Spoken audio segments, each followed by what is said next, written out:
विद्यार्थियों, मैं doctor Sangeeta Nagarwal government college Bandikui से। पिछले वीडियो में हम चर्चा कर रहे थे शिवाजी की। और शिवाजी की चर्चा करते हुए हमने बताया था कि शिवाजी के नेतृत्व में मराठा शक्ति का किस तरह से उत्कर्ष हुआ, कैसे शिवाजी ने मुगलों और अन्य अपने प्रतिद्वंदियों के छक्के छुड़ाए और मराठा शक्ति का उत्कर्ष कर उसे संगठित किया। आज हम चर्चा करेंगे शिवाजी के राज्याभिषेक के बारे में कि शिवाजी ने अपनी समस्याओं को सुलझाते हुए किस तरह से अपना राज्याभिषेक करवाया। तो शिवाजी के राज्याभिषेक की घटना 1674 ईस्वी की है।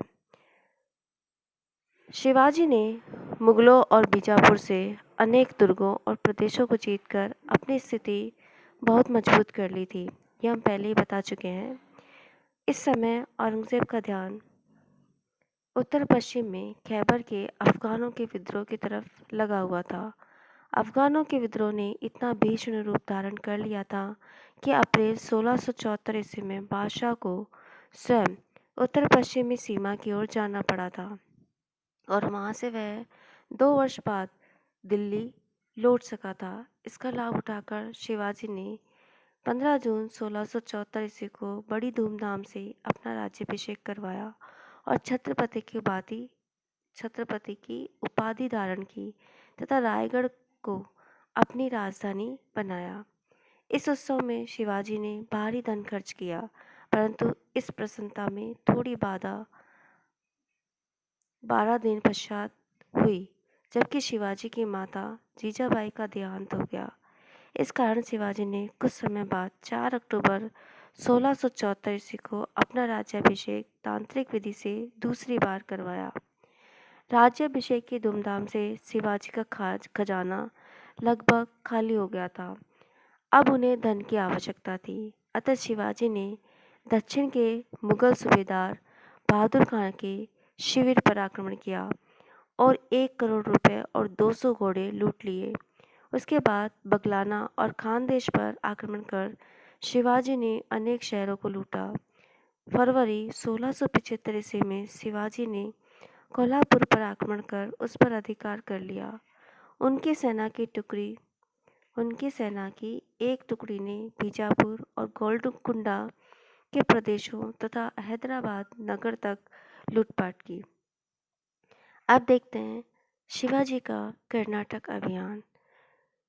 शिवाजी के कर्नाटक अभियान की घटना 1677 ईस्वी से 78 ईस्वी के बीच की है।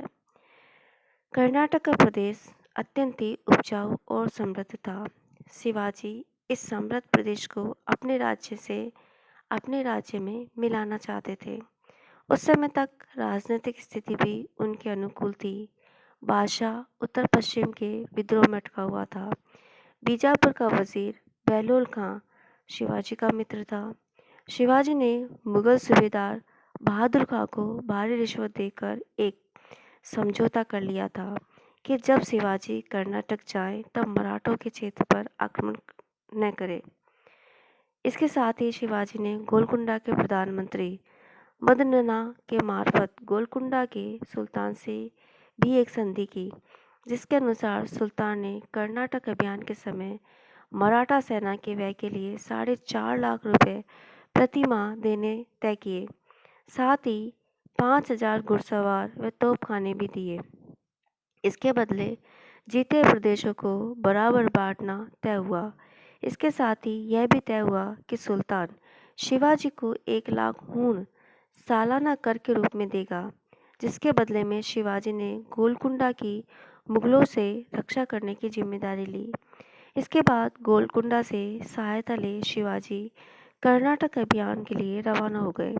लगभग 1 वर्ष में ही शिवाजी ने 20 लाख हूण प्रति वर्ष के आय के प्रदेश को जीत लिया, जिसमें जिंजी आदि कुल मिलाकर छोटे मोटे 100 किले थे। कर्नाटक में शिवाजी को अपार धन राशि हाथ लगी। एक अंग्रेज ने लिखा है कि मराठों ने कर्नाटक का खून चूसकर सफ़ेद कर दिया है।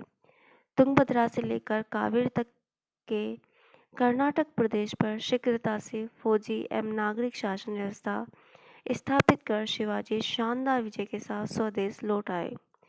1668 ईस्वी में पन्हाला में लौटने के बाद शिवाजी के और गोलकुंडा के संबंध खराब हो गए।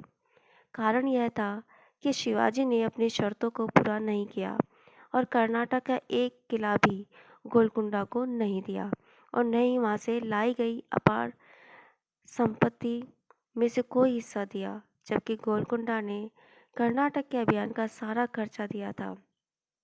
अतः गोलकुंडा के सुल्तान ने बीजापुर से समझौता कर शिवाजी के विरुद्ध अक्टूबर 1668 ईस्वी में अभियान करने का निश्चय किया, लेकिन मुगलों की गतिविधियों के कारण वे शिवाजी के विरुद्ध कोई कार्रवाई नहीं कर सके। तो ये थे शिवाजी। अब अपन चर्चा करते हैं शिवाजी के अंतिम दिन, शिवाजी का राज्य विस्तार और शिवाजी के उत्तराधिकारी के बारे में। तो शिवाजी अपने अंतिम दिनों में पारिवारिक चिंताओं से परेशान रहे। उनका बड़ा पुत्र संभाजी योग्य साबित नहीं हुआ। शिवाजी ने उसके दुराचार पर उसे उपदेश और चेतावनी भी दी, परंतु उसका कोई असर नहीं हुआ। अतः शिवाजी ने 1668 ईस्वी में उसे पन्हाला के किले में कैद कर लिया, परंतु वह 23 दिसंबर 1668 ईस्वी की रात को अपनी पत्नी सहित पन्हाला से भाग गया और मुगल सूबेदार दिलेर खां के पास चला गया। यद्यपि 1 वर्ष तक मुगलों के पास रहने के बाद संभाजी पुनः पन्हाला लौट आया, परंतु उसने अपने चाल चलन में कोई सुधार नहीं किया। इससे शिवाजी को बड़ी निराशा हुई, क्योंकि राज्य का उत्तराधिकारी दुराचारी हो गया था और दूसरा पुत्र राजा राम अभी 10 वर्ष का बच्चा ही था। इसी चिंता में शिवाजी 2 अप्रैल 1680 ईस्वी को बीमार पड़े और 13 अप्रैल 1680 ईस्वी को उनकी मृत्यु हो गई। शिवाजी ने एक छोटे से जागीरदार के पुत्र की हैसियत से अपना जीवन प्रारंभ किया था और बीजापुर और मुगल साम्राज्य जैसे शक्तियों से संघर्ष करके अपने लिए एक राज्य का निर्माण किया। यह शिवाजी की सबसे बड़ी सफलता थी। शिवाजी के राज्य में महाराष्ट्र, कोंकण और कर्नाटक का काफ़ी बड़ा भाग सम्मिलित था। उत्तर में रामनगर, वर्तमान में धर्मपुर से दक्षिण में कारवार तक तथा पूर्व में बगलाना, आधा नासिक, पूना के जिले, सारा सतारा और कोल्हापुर का बहुत सा भाग सम्मिलित था। बेलगांव से तुंगभद्रा नदी के किनारे पश्चिमी कर्नाटक, वेलूर और जिंजी भी उनके अधिकार में था। इसके अतिरिक्त दक्षिण का बहुत बड़ा क्षेत्र उनके प्रभाव में था, जहाँ से शिवाजी मालगुजारी का चौथा हिस्सा वसूल करते थे। इस प्रकार शिवाजी ने अपनी प्रतिभा और योग्यता से दक्षिण के एक विस्तृत भूभाग को अपने राज्य में सम्मिलित करने में सफलता प्राप्त की थी, जिसमें करीब 240 किले थे और जहाँ से 9 करोड़ रुपया वार्षिक आय प्राप्त होती थी।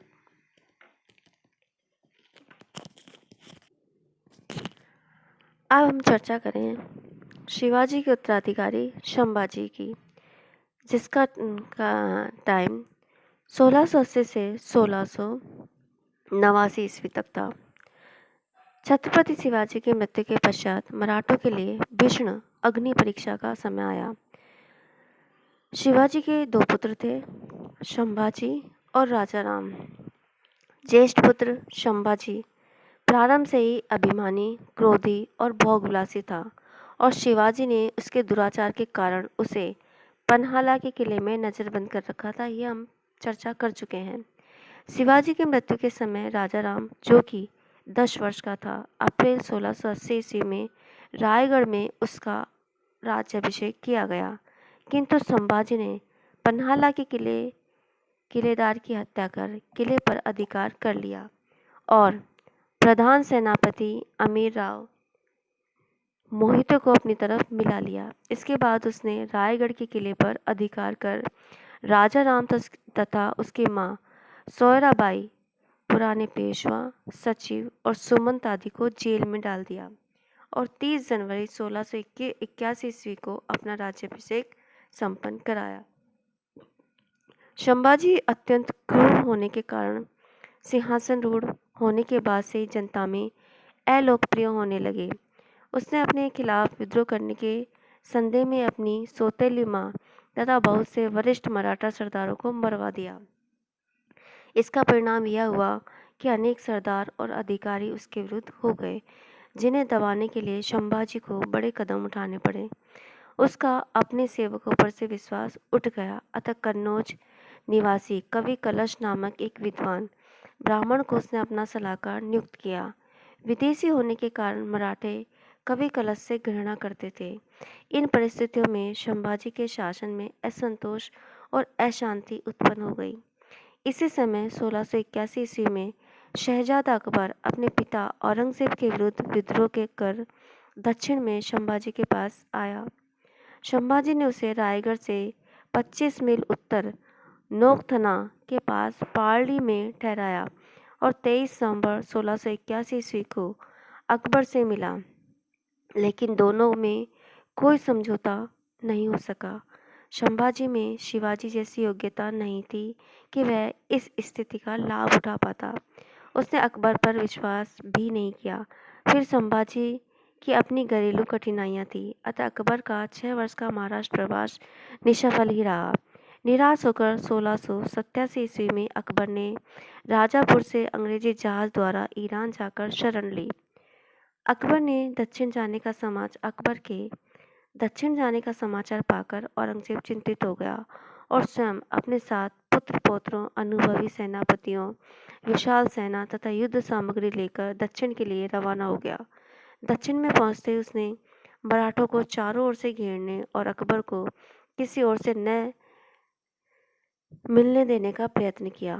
मुगल सेनाओं ने मराठों पर अनेक आक्रमण किए, परंतु 1684 ईस्वी के अंत तक सम्राट को यह विश्वास हो गया कि बीजापुर और गोलकुंडा को समाप्त किए बिना मराठों का दमन असंभव है। अतः बादशाह ने कुछ सेना संभाजी पर निगरानी हेतु छोड़कर बाकी सेना की सहायता से बीजापुर व गोलकुंडा पर आक्रमण किया और क्रमशः 1686 व 1687 ईस्वी में दोनों राज्यों को जीत लिया। अब औरंगजेब मराठों का दमन करने के लिए स्वतंत्र हो गया। अतः अब मुगलों ने मराठों को चारों तरफ से घेरना आरंभ कर दिया। यह देखकर संभाजी के बहुत से साथी उसे छोड़कर भाग गए और संभाजी स्वयं पन्हाला और रायगढ़ के बीच शरण के लिए भागता रहा। अंत में 1689 ईस्वी में संगमेश्वर नामक स्थान पर संभाजी व कवि कलश को मुगल सेनापति मुकर्रब खां द्वारा पकड़ लिया गया और बंदी बनाकर औरंगजेब के डेरे पर लाया गया। संभाजी और कवि कलश दोनों को सम्राट ने कोठरियों में बंद करवा दिया। दूसरे दिन औरंगजेब ने संभाजी से कहलवाया कि अपने सारे किले और खजाना सौंपने के बदले उसे जीवन दान दिया जा सकता है। संभाजी ने तिरस्कार के साथ इस प्रस्ताव को ठुकरा दिया।